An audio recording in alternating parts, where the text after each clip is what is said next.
मैं रघुनाथ प्रसाद आज चर्चा कर रहा हूँ वर्ष 1931 में गठित त्रिवेणी संघ की। यह त्रिवेणी संघ गठित हुआ था श्री जगदेव प्रसाद यादव, श्री शिवपूजन सिंह और श्री यदुनंदन प्रसाद मेहता के प्रयास से। ये तीनों यादव कोयरी कुर्मी जाति से आते थे, लेकिन त्रिवेणी संघ का जो काम था वो सभी अनुसूचित जाति, अनुसूचित जनजाति, अत्यंत पिछड़ों को जगाने का। स्वतंत्रता संग्राम की जो मुख्य लड़ाई थी वो कांग्रेस पार्टी लड़ रही थी गांधी जी के नेतृत्व में। और जहाँ तक बिहार का सवाल था, यहाँ पर जो द्विज जातियाँ थी, ब्राह्मण, भूमिहार, राजपूत और कायस्थ, ये अहम भूमिका में थी कांग्रेस पार्टी में। जो पिछड़े वर्ग थे या अनुसूचित जाति वगैरह, वो काफ़ी दबे हुए थे, वो पीछे किए जा रहे थे, जबकि वो संघर्ष कर रहे थे हर जगह। वो स्वतंत्रता संग्राम के संघर्ष में उतने ही प्रतिबद्ध थे जितने उच्च जाति के लोग। दलितों पिछड़ों के लिए वैचारिक जमीन तैयार करने का काम इस त्रिवेणी संघ ने किया। इनके द्वारा जो संगठन बना उसका नाम त्रिवेणी संघ रखा गया। इस पर प्रभाव था सोशल जस्टिस के महान व्यक्तित्व ज्योतिबा फूले और दक्षिण के आंदोलन का। इस संगठन पर पेरियार रामासामी नायकर का जो सेल्फ रिस्पेक्ट मूवमेंट था उसका भी असर पड़ा और डॉक्टर BR अम्बेडकर के संघर्ष का भी प्रभाव था।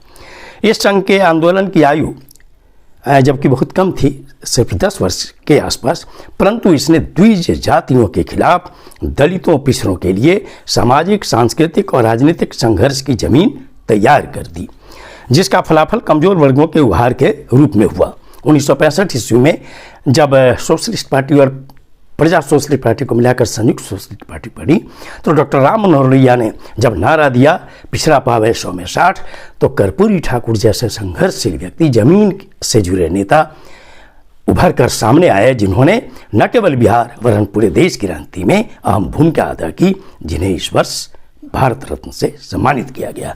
इसके साथ ही श्री जगदेव प्रसाद, श्री जगदीश मास्टर जैसे नेता उभरे। जगदेव बाबू तो संसदीय लोकतंत्र में संघर्ष करते रहे। उनका नारा था 100 में 90 हमारा है। वे बिहार में मंत्री भी हुए। उन्हें 1974 में आंदोलन के क्रम में गोली से मार दिया गया था कोथा ब्लॉक के सामने प्रदर्शन करने समय। जगदीश मास्टर 1967 के चुनाव के समय एक बूथ पर वोट देने गए थे। वहां उन्होंने एक भूमिहार को वोट में गड़बड़ी करते देखा तो विरोध किया। चारों ओर से भूमिहारों ने उन पर आक्रमण कर दिया। उन्हें अस्पताल में भर्ती होना पड़ा। उसी दिन उन्होंने 1930 के दशक के संघर्ष बढ़ाने का संकल्प लिया था। बाद में वे नक्सल आंदोलन में शामिल हो गए।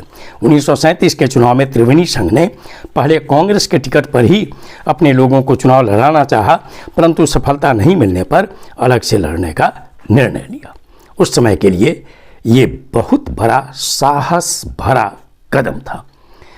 26 दिसंबर 1941 को त्रिवेणी संघ की एक बड़ी बैठक डुमरांव में हुई।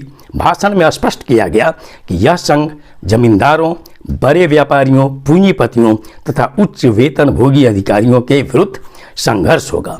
वक्ताओं में प्रमुख संस्थापकों के अलावा कई जातियों के नेताओं ने भाषण किया। इस संघ ने एक आदर्श प्रस्तुत किया। 1960 में जब जगदेव प्रसाद यादव के पोता की शादी विक्रमगंज के एक्स MP शिवपूजन सिंह शास्त्री की बेटी से हुई और पुरोहित की भूमिका बाबू जगजीवन राम ने अदा की। आगे चलकर दलित और पिछड़े कई मुख्यमंत्री हुए। श्री सतीश प्रसाद सिंह, श्री BP मंडल, श्री भोला पासवान शास्त्री, श्री दारोगा प्रसाद राय, श्री कर्पूरी ठाकुर, श्री लालू प्रसाद यादव, श्रीमती राबड़ी देवी, जीतन राम मांझी, श्री नीतीश कुमार, ऐसे लोग बिहार में मुख्यमंत्री की कुर्सी पर आसीन हुए। तो ये त्रिवेणी संघ की मेहनत का भी एक बहुत बड़ा परिणाम। ये वीडियो आपको अच्छा लगा हो तो निश्चित तौर पर लाइक करें, शेयर करें। अब तक मेरे चैनल को आपने सब्सक्राइब नहीं किया तो सब्सक्राइब करें, बेल आइकन को टच करें ताकि मेरे हर आने वाले वीडियो का नोटिफिकेशन आपको तुरंत मिल जाए। आप सभी लोगों के लिए शुभकामनाएं। धन्यवाद। जय